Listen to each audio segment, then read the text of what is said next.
During the first week of the Israel-Hamas war, I asked my 75-year-old Israeli cousin how he copes with the situation. His answer was simple, yet poignant. It'll probably get worse, and then it'll get better. My cousin isn't the exception, he's the norm. Israelis are absurdly optimistic, even as they currently fight their ninth war since the country's declaration of independence in 1948. That's exactly one war every decade of its existence, not to mention all the military operations, hostage rescue missions, and terror attacks that the Jewish state endures with ridiculous regularity. We overcame Pharaoh. We'll get through this too, Israelis like to say in Hebrew. To better understand the recipe of Israeli optimism is to dissect its ingredients, which include creative thinking, courage to take responsibility, determination and persistence, selflessness, and unity. Let's take a deeper look at each one. Number 1. Creative thinking. Since the State of Israel was established in an unorthodox way, virtually every situation and problem had to be tackled from a fresh perspective. For example, when early pioneers were attempting to drain the swamp-laden lands in the late 1800s and early 1900s, which were breeding grounds for malaria-spreading mosquitoes, they imported eucalyptus trees from Australia because these trees naturally absorb extraordinary amounts of water in order to grow.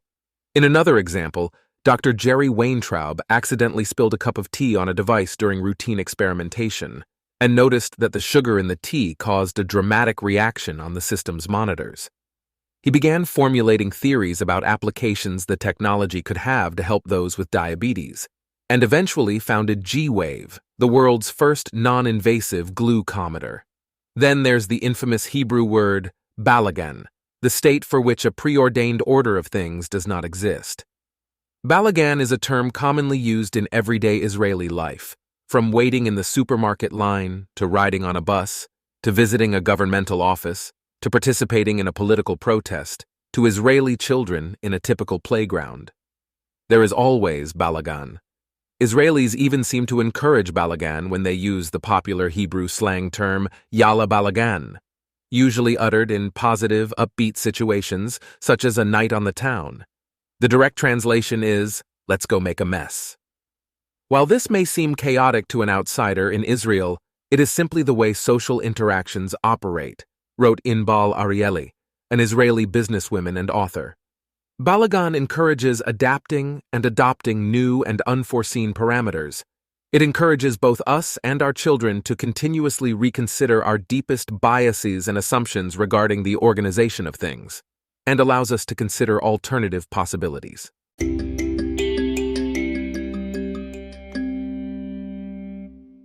Number 2. Courage to take responsibility. Dr. Itai Shaloni, in his book Israelism, has criticized the tendency of Israel's organizational culture to treat things carelessly, without consideration or much thought. He argues that Israeli culture promotes disregard and even negligence, which can be found throughout Israeli businesses and government. But Israelis know that it's not enough to say things will be all right. They must make sure things will be all right through hard work. Suffice to say, work ethic is a key component of Israeli business culture, marked by long hours at the office and a let's figure it out attitude. Hence why, among several reasons, Israel boasts, per capita, the most startups, the highest expenditure on R&D as a percentage of GDP, the most high-tech unicorns, and the second most venture capital investments. But where does courage to take responsibility come from? Some would say from the country's compulsory military service, but having lived in Israel for nearly a decade now, I would argue that it begins even before then, in the Israeli Scouts, Ha-Tzofim in Hebrew. Established in 1919, and now with some 80,000 members between 9 and 18 years old, the Israeli Scouts is the largest youth movement in Israel. It is known as the world's first egalitarian scouting movement, where boys and girls participate together on an equal basis. What makes the Israeli Scouts so interesting, however, is that there is basically zero adult supervision. Scouts meet in peer groups and act autonomously, with guidance from young guides, slightly older scouts. The children and adolescents of the movement are completely self-sufficient, setting their own goals and ambitions, according to Arieli. This unique system, which charges youth with responsibility for their own education, is intrinsic to the perception of youth in Israeli society and to their current and future roles as citizens.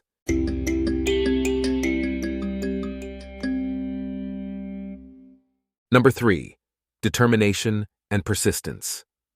One of Shimon Peres' first and most significant tasks, as a 29-year-old Director General of Israel's Ministry of Defense, was to help engineer and implement the Sinai-Suez Campaign, among the most daring and unlikely military triumphs of the post-World War II era. It was 1956, and as the campaign unfolded, Peres had something of an epiphany. At a villa in France, where Israeli, British, and French officials had gathered to finalize planning for the campaign, Peres, then 33 years old, approached the French foreign and defense ministers and made a proposal everyone knew would be rejected out of hand. To everyone's surprise, including his, the French officials agreed. France would help Israel establish its own nuclear energy program. Obstacle after obstacle had to be overcome, including resistance from the majority of Israel's leadership, Soviet spying on the construction site, and serious concerns on the part of the U.S. government, culminating in a tense sit-down between Peres and President John F. Kennedy. In September 1957, Israel was set to sign an agreement with France. The French Atomic Energy Commission, after 4 years of negotiations, had agreed to provide Israel with a plutonium reactor. All that was needed in order to cement the deal was the signature of the French foreign minister and his prime minister. Peres's first stop on Monday morning, September 30th, was at the office of Pierre Guillaume, the head of France's Atomic Energy Commission and an avid supporter of Israel. He told Peres what he already knew. The deal could only be finalized with the French government's approval, and their government was teetering on the edge of collapse. Peres hurried to the office of Foreign Minister Christian Pineau, the deal's main opponent, and Pineau promptly told Peres that he wanted to help but couldn't. The Americans would be livid if they found out and might impose sanctions on France, which would cripple its own dawning nuclear capacity. Moreover, the agreement could induce the Soviet Union to arm Egypt with nuclear weapons. But Peres had come prepared. The reactor was for peaceful purposes, he said. If that ever was to change, Israel would consult with France first. Also, he said, who was to say the Soviet Union wouldn't introduce nuclear weapons to Egypt on its own accord? Then what would the West do? Pineau agreed, and Peres urged him to call the prime minister. Maurice Bourges-Monory did not answer, so Peres convinced Pineau to dictate the terms of their agreement to his secretary.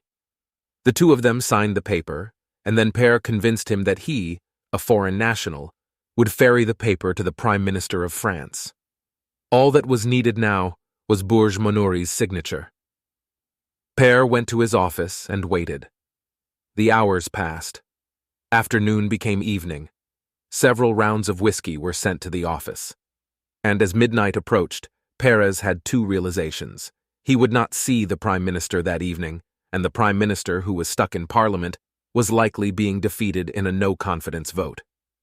The next morning, Israeli Prime Minister David Ben-Gurion wrote in his diary that the French government had fallen over a vote about Algeria, and that Peres's trip to Paris was likely for naught.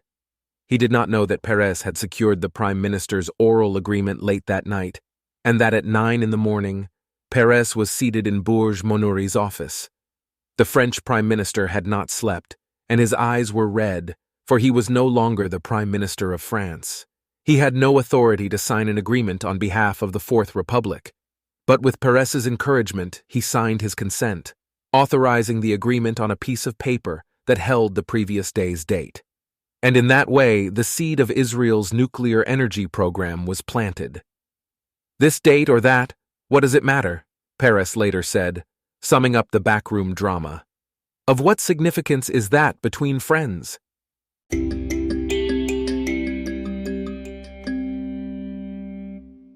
Number 4. Selflessness. Tamar Pross, the founder of Citizen Cafe Tel Aviv, an adult Hebrew school, gives lectures about Israeli culture.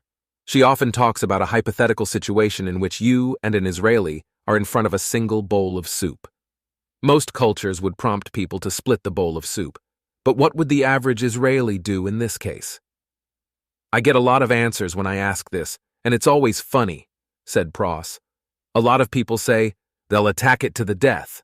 They'll sell their half to the other. But if for some reason they care about you, she continued, an Israeli might just give you his share of the soup. In the morning hours of October 7th, as Palestinian terrorists were carrying out unthinkable horrors, the circumstances called for nothing less than quintessential Israeli selflessness. Retired General Noam Tibon, 61 years old, drove south with just a pistol.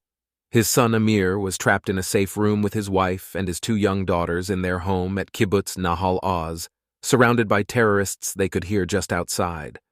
Amir, who speaks Arabic, said later, "I understood the situation and prepared to die." On his way to save his son, Noam and his wife Gali saved 2 fleeing concertgoers.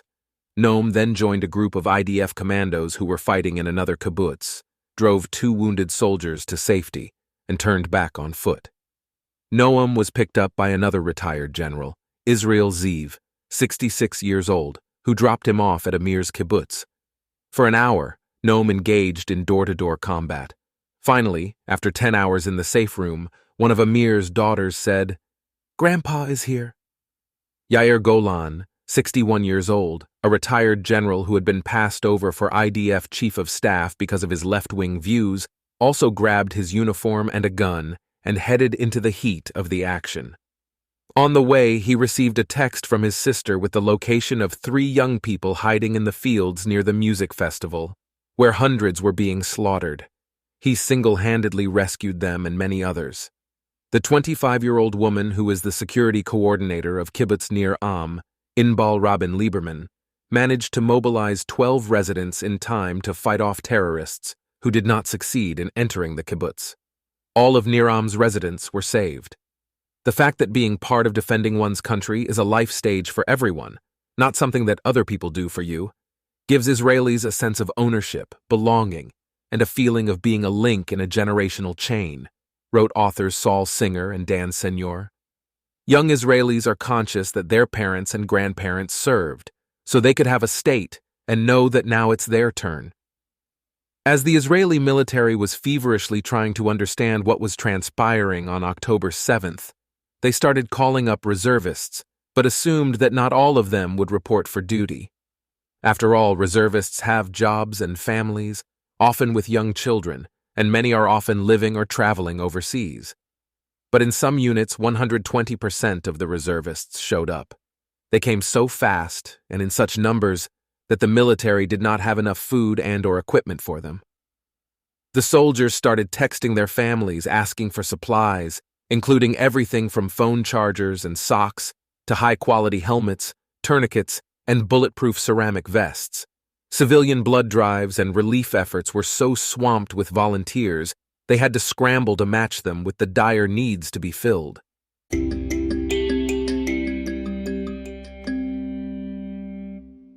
And lastly, number 5, unity.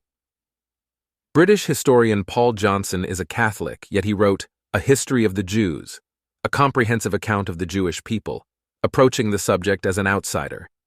After he finished writing the book, someone asked Johnson, "What struck you most about Judaism as you were writing the book?" There have been, in the course of history, societies that emphasized the individual, like the secular West today, he said, and there have been others that placed weight on the collective. Judaism managed to give equal weight to individual rights and collective responsibility, a reason why the Jews were able to keep their cohesion in the face of intolerable pressures. There is a Hebrew term for this, Ahavat Yisrael. Literally, it means love of Israel, but it is used colloquially to encourage Jews to love each other, regardless of our differences. What's more, the Talmud says all Jews are responsible for one another, or quite literally, all Jews are guarantors for one another. But since December 2022, after Israeli Prime Minister Benjamin Netanyahu and his extreme right-wing government were sworn in, unity was the last word to describe the social conditions throughout Israel. The country was entrenched in a sort of cold civil war regarding the government's ultra-conservative agenda, including plans to severely weaken the Supreme Court. Following the unimaginable events of October 7th, however, Israelis reflexively unearthed a tremendous sense of unity. Israel's military was even inundated with ultra-Orthodox Jews, a societal entity that generally does not serve in the army, suddenly wanting to enlist. The numbers are growing from a low base, but the surge is real and could herald the start of a more interwoven relationship between ultra-Orthodox Jews and mainstream Israeli society. In the wake of unimaginable trauma, the people of Israel revealed greater unity and resilience than anyone, not least themselves, could have anticipated, wrote Singer and Signor. In this hidden societal strength lie not only the seeds of Israel's revival, but a blueprint for the revival of the West.